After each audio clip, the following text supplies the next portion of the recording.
여러분 반갑습니다. 정문성 목사입니다. 여러분 가정 가운데 하나님의 은혜가 충만하기를 간절히 기원합니다. 기도하겠습니다. 은혜로우신 주님, 오늘도 말씀을 묻고자 하는데 주의 말씀은 내 발에 길이요 등이 되고 길잡이가 되도록 도와주시고 또 말씀을 사모하는 마음도 우리 가운데 충만하도록 인도해 주셔서 하나님의 지혜로 충만하도록 도와주시옵소서. 예수님 이름으로 기도하옵나이다. 아멘. 오늘 우리에게 주신 하나님의 말씀은 창세기 21장 8절부터 21절까지인데 제가 11절 한 절만 봉독하겠습니다. 여러분이 기회 닿으면 쭉 읽으시면 좋겠습니다. 11절입니다. 아브라함이 그의 아들로 말미암아 그 일이 매우 근심이 되었더니 지난주 사라에 대해서 그리고 이삭이 탄생하는 이야기를 여러분에게 했습니다. 이삭이라 그 이름 뜻이 뭐라고 그랬죠? 웃기네 그렇게 이름을 지었습니다. 이삭입니다. 다시 말하면 하나님께서 웃게 하시니 웃으리로다. 이 이야기가 성경 전체를 꿰뚫어가고 있습니다. 사라가 인간적으로 좀 못마땅한 부분도 있지만은 그러나 그 사라의 그 신앙 고백, 여호와께서 나를 웃게 하시니 내가 웃으리로다. 아, 이것도 하나님께서 웃게 하셔야 내가 웃는 거로구나. 이런 의미로 본다 그러면 사라의 신앙 고백은 참 굉장한 신앙 고백이다. 그렇게 볼 수 있습니다. 이제 그 다음 그 이야기 이어서 조금 지나가게 되는데 이 아기가 뭐 점점 자라게 되었지요. 그런 뭐 그런 얘기, 공간, 시간의 공백은 나와 있지 않은 것 같지만은 우리가 성경을 읽으면서 요 사이에 시간이 많이 흘렀구나 하는 것도 여러분이 기억하면 좋겠습니다. 그래서 사라가 젖을 떼게 되었다. 그리고는 이 젖을 떼게 된 날 기뻐하면서 잔치를 벌이게 되었습니다. 여러분, 이게 참 성경 읽다 보면 좀 의문스러운 부분도 많이 있죠. 나는 성경에 참 흠없이 살았던 하나님의 사람 사무엘 있잖아요. 그래서 예수 믿는 사람들이 이름 가운데 사무엘 그렇게 이름을 붙이는 경우도 많이 있지요. 근데 그 엄마가 누구예요? 한나 아니에요? 전 한나를 보면서 이 여자 참 지독한 여자다. 서원해서 기도했는데 젖을 떼면 주의 전에 한 엘리 제사장에게 보내겠습니다. 그러잖아요. 여러분, 엄마로서 할 이야기입니까? 어때요? 아이고 참. 그럼 한나가 몇 살 때 사무엘이 접은 것을 뗐단 말이에요? 몇 살 때? 보통 여러분 자녀 키워보셨겠습니다만 몇 살 때 젖을 뗐어요? 뭐 1년, 뭐 2년, 뭐 그렇게 되는데 그럼 1살, 2살, 아니면 3살, 길게 잡아 3살 그때 됐는데 애를 그래 제사장 있는 곳에 떼어 보낸단 말입니까? 이렇게 무정한 아주 지독한 엄마들 아닙니까? 아이고. 여러분, 옛날 어머니들 뭐 밭에 나가서 이렇게 일하는데 저고리 이렇게 입고는 가슴 이렇게, 그땐 뭐 브레이저 같은 것이 없었을 테니까 이렇게 입고는 논밭 메고 있으면 거기다 뭐 애를 어디에 데려놓을 때도 없잖아요. 그래서 밭 있는데 풀어놓으면 애가 뭐 이렇게 놀다가 배고프면 엄마한테 막 쫄아 달려와가지고는 엄마는 밭 김 메고 있어도 엄마 가슴에 들어가가지고 젖을 쩍쩍 먹고 떡 나가서 놀고 뭐 그랬다는 얘기를 여러분 아마 다 들었을 것이고 연세 드신 분은 그렇게 잘한 분도 아마 있으리라 생각합니다. 그래서 얘기 들으니까 뭐 자기는 뭐 6살 때까지 엄마 젖 먹고 자랐다 뭐 그런 얘기도 하는 얘기를 들었습니다. 다시 말하면 오랫동안 젖을 먹었다고 하는 말이지요. 요즘은 좀 달라졌습니다만은 유대 교육 방법 중에 하나는 젖을 일찍 떼지 말아라. 그러니까 엄마의 그 심장 박동 소리 이런 것을 두근두근한 걸 엄마가 애기 입에 젖을 물리고는 그런 심장 박동이 두구둑 두근두근 하는 것을 전달해 가면서 껴안고 젖을 먹이도록 하라. 그래서 유대교육, 지금도 그렇습니다. 일반적으로 그렇습니다만은 지금도 일찍 젖을 떼는 것을 지금도 반대하지요. 그러면 그 당시 그 한나가 젖을 뗐다고 하는 것은 언제였을까? 그렇게 생각하는데 보통 기본적으로 4년 동안은 젖을 먹였다고 하는 기록이 나와 있습니다. 여러분 그런 점을 본다 그러면 한나를 너무 무정한 여자로 보아서는 안 됩니다. 그리고 엘리 제사장이 있는 곳에 아들을 보내놓고는 또 자주 찾아가 보았죠. 그러니까 이 한나가 아주 나쁜 여자다, 아니면 너무 그 당시 문화가 매정하다, 그렇게 보기는 참 어렵습니다. 전 종종 그 불교 방송을 이렇게 보는데 TV에 그 동자승 어린 스님 얘기가 나오지요. 그걸 보면서 좀 가슴이 좀 짠해요. 그 부모 없는 이런 애들을 절에 갔다가 맡기면 그 스님들이 그 아기를 키우면서 스님으로 이렇게 가르쳐 가지요. 여러분 뭐 기독교만 그 고아원 운영한 것 아니고 사찰에서도 그 고아원을 많이 경영했습니다. 그래서 많은 애들 뭐 20명, 30명 이렇게 스님들이 키우면서 학교도 보내고 그렇게 많은 일도 또 사실 했습니다. 그러면서 스님들 애들 이렇게 키우는 경우가 있습니다. 여러분 그래서 물론 다 그렇진 않죠. 여러분 세상을 떠나서, 세속을 떠나서 산속에 이렇게 있다고 하는 것이 쉬운 일이 아니잖아요. 쉽지 않아요. 여러분 스님 님자 빼고 스하라고 그러는데 나는 그렇게 보진 않아요. 그렇게 산다고 한 게 종교적인 그런 삶을 산다고 하는 게 쉬운 것이 아닌데, 그러나 또 한 가지 한편 생각하면 좀 안쓰러운 부분도 있어요. 왜냐하면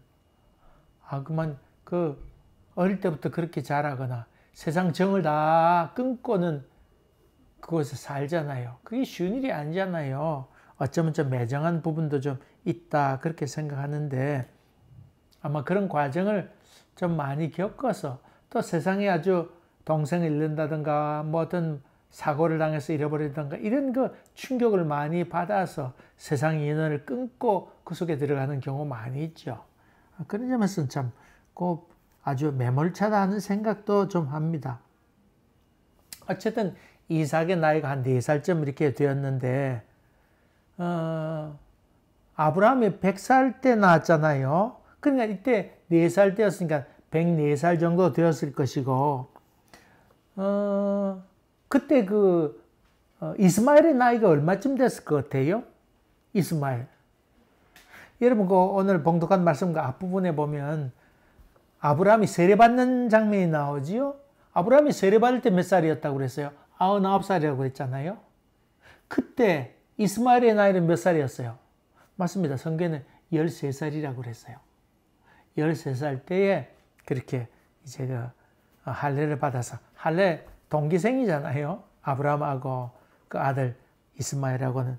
그런데 그때 13살이었으니까 지금 이스마엘이 4살이었으면 그 당시로 봐서 이삭이 4살이었으면 이스마엘 나이는 18살 그렇게 됐죠.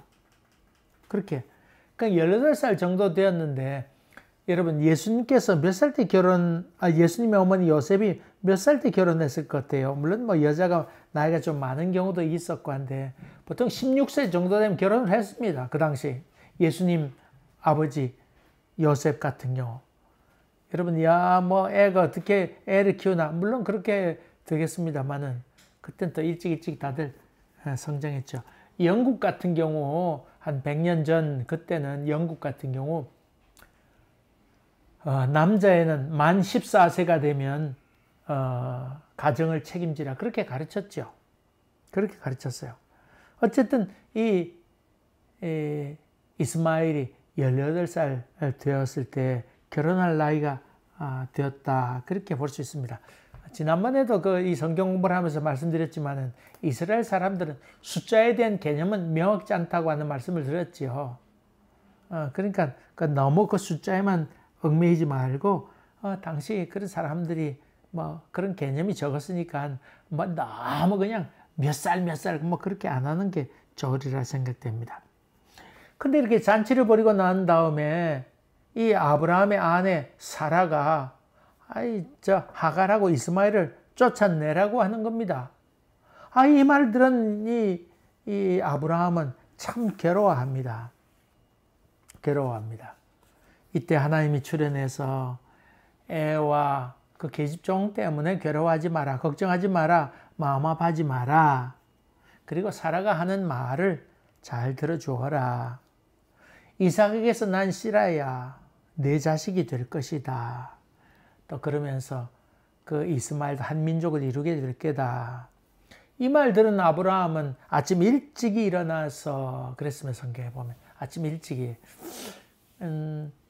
아브라함은 뭐 새벽형 인간인가 뭐 그렇게 생각할 수 있습니다만은 그 아브라함에게 아들을 바치라고 하나님께서 말씀하실 때 이삭을 데리고 아침 일찍 떠났다는 얘기도 나오지요. 그러니까 아브라함은 아침 일찍이 일어나서 아마 그 전날 얘기했겠죠. 뭐 이스마엘하고 하갈에게 내일 떠나도록 해라. 그러면서 성경에 보니까 양식 얼마 그리고 가죽 부대에 물을 담아서 그리고는 쥐어줘 보냈다. 등에 짊어지고 가도록 했다. 그렇게 했습니다. 뭐 한참 갔겠죠. 뭐 목말라 했다는 거로 봐서 물이 다 떨어질 정도였으니까 한참 시간이 갔겠지요.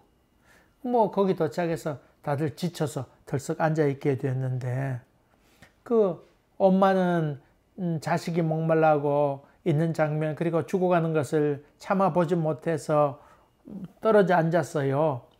화살을 당겨서 날아갈 정도 거리였으니까 뭐 상당한 좀 뭐 보이긴 보이지만 상당한 거리를 두고는 이렇게 있었는데 거기 이스마엘이 막 울고 있었습니다. 기가 막혔겠죠. 자기도 뭐 18살 됐지만은 그런 얼마나 기가 막혔겠어요.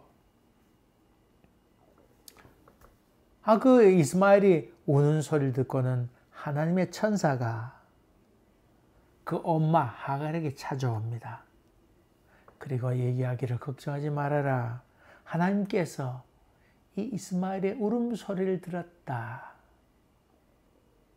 그러면서 큰 민족을 이루게 할 테니까 네 아들을 이렇게 세우라고 그렇게 얘기합니다. 그러고 나서 하갈의 눈이 열리게 됐는데 떠지게 됐는데 주변을 둘러봤더니 거기에 샘이 있었더라. 샘은 생명을 의미하잖아요.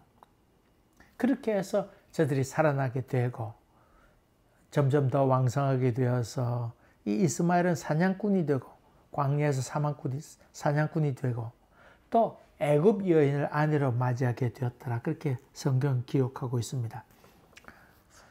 이 보면서 참 사라 무서운 여자다는 생각을 갖습니다. 여러분 점점 여자들이 드세지잖아요. 이 사라가 90에 애 낳고 94살 정도 되니까 아주 구렁이도 그런 구렁이 아니겠다는 생각을 좀 합니다만은 이삭을 놀리는 그 사무엘을 보고 그 화가 났던 것 같습니다. 그리고는 남편에게 저 떠나보내라고 그렇게 요청하게 됩니다. 여기 옛날 성경에는 희롱했다.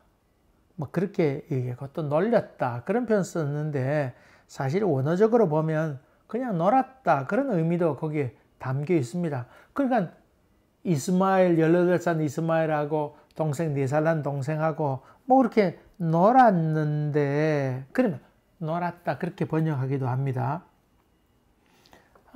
그랬는데 왜 사라는 그 사무엘과 하갈을 그 광야로 쫓아내었을까요? 또 하나님은 왜 이 사라의 편을 들어주었을까요? 여러분 왜 그랬을까요? 물론 성경에는 사라가 얘기하기를 이삭이 상속자가 되어야 된다. 그렇게 얘기하고 있지요. 이 말은 사실은 이스마엘이 그 집에 있게 되면 어쨌든 장남은 장남이잖아요. 장남이 장남입니다. 장자가 되는데 이삭이 그럼 둘째 아들이 될 거 아니에요? 이스마엘이 첫째가 되면 둘째 아들에 비해서 이삭에 비해서 2배 몫을 재산을 받잖아요. 그러니까 아들이 둘이면 3등분을 해서 3분의 2는 첫째에게 주고 3분의 1은 둘째에게 주었지요. 그렇게 했습니다. 그렇게 했습니다. 그렇게 했는데 이 계산 빨랐던 이 사라가 아마 고민했겠죠. 이거 점점 자라면 하나님께서 아들 주시면 어떡할꼬 아마 계획한 것 같아요. 이러면 어느 날 갑자기 흥분해가지고 쫓아보내라.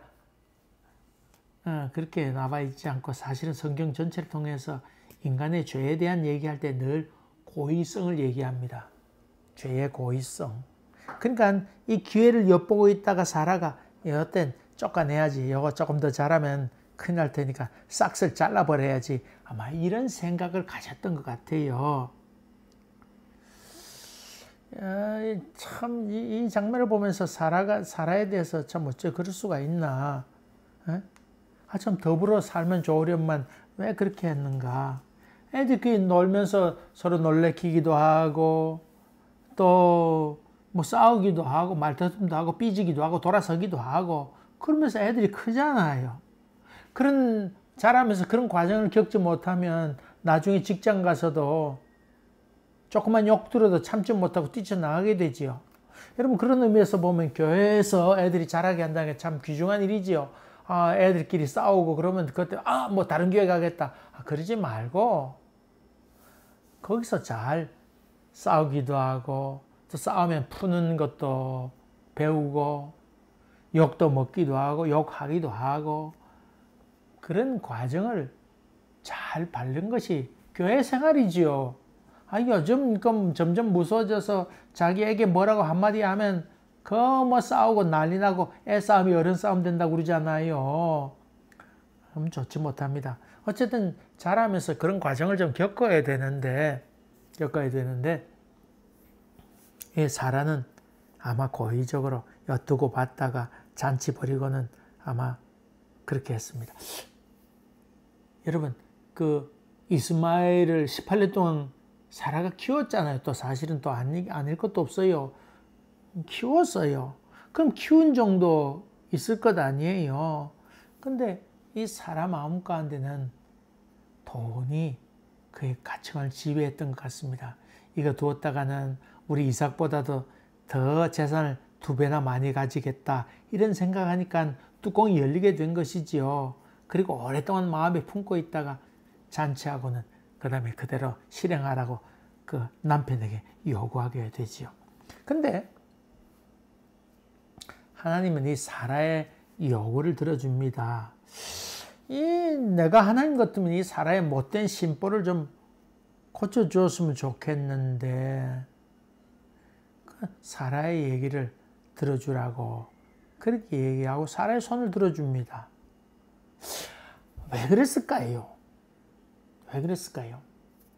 저는 이렇게 생각해요. 아마도 하나님이 먼 훗날 좀 더 세월이 좀 몇십 년 지난 다음에 아브라함이 죽게 될 쯤 돼서 이삭과 사무엘이 더 강성하게 되잖아요. 장성하게 되면 아마도 자라서 함께 있으면 아마 심하게 분쟁하는 요인이 되지 않을까 하나님은 그렇게 생각한 것 같아요. 그것을 미연에 방지하기 위해서 그냥 떨어져 살아라 그렇게 얘기합니다. 아브라함이 부자였잖아요. 돈이 없으면 싸울 일이 없어요.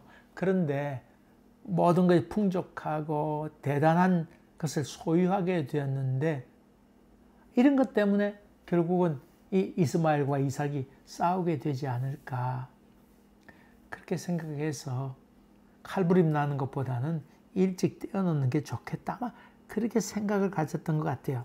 정확하게 알 게 없어요. 하나님의 마음을 내가 어떻게 다 알겠어요. 근데 어쨌든 간에 성경에는 나와 있지 않지만은 하갈과 이스마엘을 광야로 내보낼 때에 먹을 것과 물을 준비해 줬다고 그랬잖아요. 아브라함이 먹을 것과 물만 주었을까요? 저는 그렇게 보지 않아요. 근데 성경에 나와 있지 않은데 아마 귀금속, 금, 은, 그래도 소위 얘기해서 동산, 부동산이나 동산 이런 것들을 돈 될 만한 것들 아마 주머니 같은 데 챙겨서 이 이스마엘 또 하갈에 지어주지 않았을까요? 돈 되는 것은 아마 주었을 것입니다. 저는 그 하갈과 이스마엘이 나쁜 여정이고 이스마엘이 나쁜 사람을 이렇게 보지 않아요. 왜냐하면 이 사람들이 악질이거나 나쁜 사람이었으면 하나님께서 홍군형 내든지 아니면 하나님이 야 그냥 쫓아내라 그랬을 만도 한데 하나님이 무시했을 것인데 이스마엘이 울 때 하나님께서 기억하시고 큰 민족을 이루겠다고 약속해 주고 있습니다. 다시 말하면 하갈과 이스마엘이 너무나 마음에 억울함이 있다고 하는 것을 여기서 이야기하고 있지 않습니까? 이제 그 아브라함에게 좀 눈을 돌려봅시다. 하갈을 통해서 아들을 얻었는데 이스마엘을 얻었습니다. 기쁘지 않았을까요? 그래도 자기 핏줄이 있잖아요. 사라야 피가 안 섞였지만은 그래도 아브라함에게는 피가 섞였고 할례도 같이 받았고 아마 어디 뭐 들판으로 그 양 키로 갈 때 같이 데리고 가기도 하고 그렇게 하지 않을까요? 나이 들어서 낳은 자식인데 물론 이삭도 그렇지만은 그래도 장손은 장손 아니겠어요? 이삭을 통해서 후손도 있겠지만은 이스마엘에 대한 아주 깊은 정도 있지 않았겠어요? 여러분 어때요?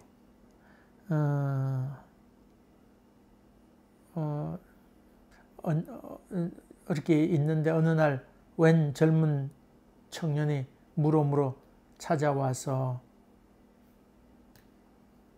남편에게 아니면 뭐 누구에게 아버님 제가 누구누구입니다. 그렇게 얘기하면서 자기 신원을 밝힙니다. 알고 봤더니 자기가 지금 아내와 결혼하기 전에 어떤 여자와 사귀었는데 그 여자가 임신하게 된 줄 모르고 헤어졌어요. 그 여자는 마음에 품고 있으면서 애를 낳고 그 애를 키웠어요. 뭐 남자에게 뭐 얘기하지도 않고 열심히 일해서 아들을 키웠는데 이제 나이가 됐으니까 아버지를 한번 찾아뵙고 만나뵈라 인사드리라 막 그렇게 했던 것 같아요.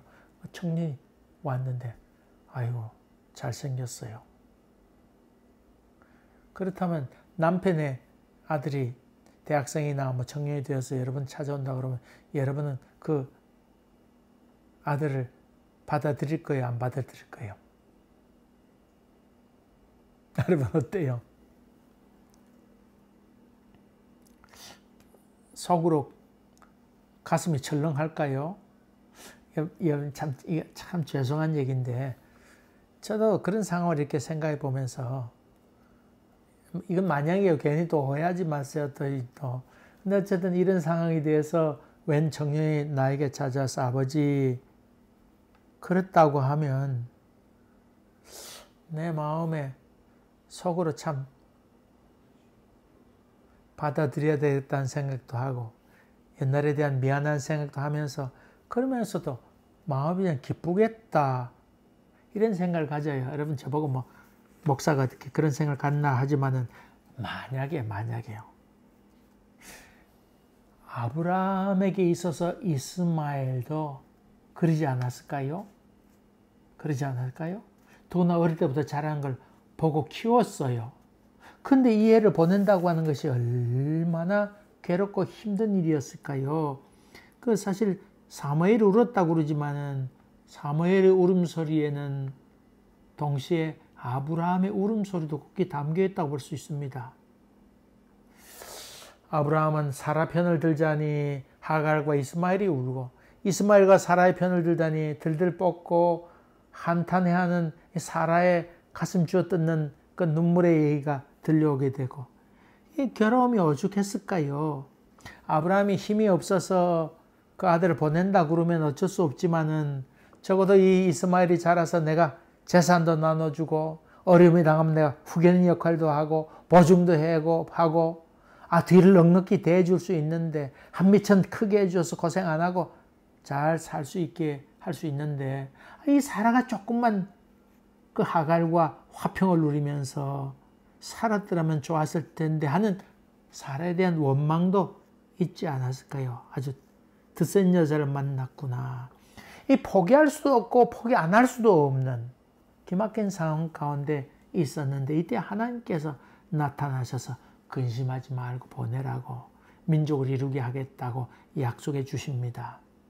한 여인의 분노와 시기심으로 말미암아 또 머리 회전이 빠른 이 사라로 말미암아 다른 가족들이 참 다 고통을 겪고 있습니다.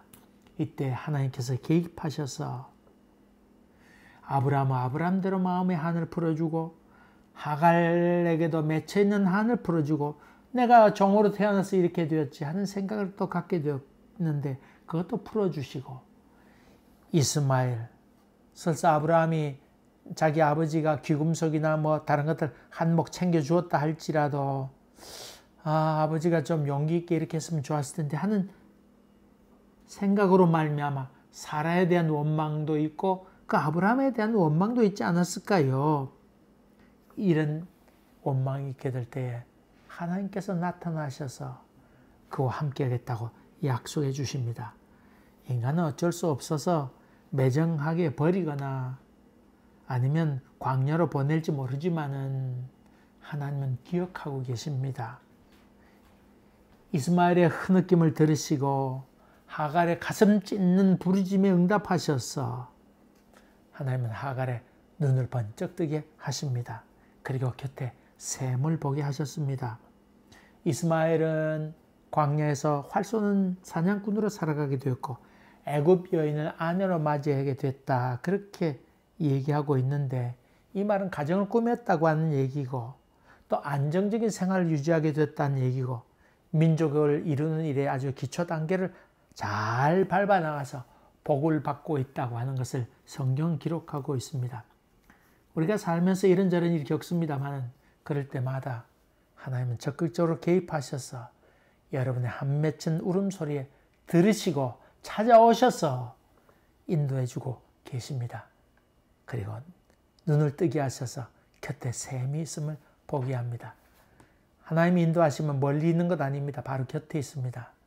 이런 경험으로 말미암아 여러분이 영적으로 더 성숙해가고 주님에 대한 신뢰가 더 깊어지기를 주의 이름으로 간절히 기원합니다. 기도하겠습니다. 은혜로우신 주님 감사합니다. 앞이 막히고 뒤가 막히고 결정할 수도 없고 또 어떻게 행동해 볼 수 없는 상황 가운데 우리가 살아갈 때도 있는데 그럴 때마다 주님이 와서 우리 마음문을 두드려 계심을 보게 하시고 바로 우리 곁에 샘이 있음을 보게 하여 주심을 생각할 때 참 감사합니다. 믿음으로 살게 하여 주시옵시고 어렵고 힘들 때마다 하나님께 부르짖고 기도하는 사람에게 눈물을 보이지 아니하고 하나님 앞에 눈물을 보여가는 저희들 되게 하여 주시옵소서. 예수님 이름으로 기도하옵나이다. 아멘. 감사합니다. 하나님의 은혜가 여러분과 함께 하기를 주의 이름으로 간절히 기원합니다. 감사합니다.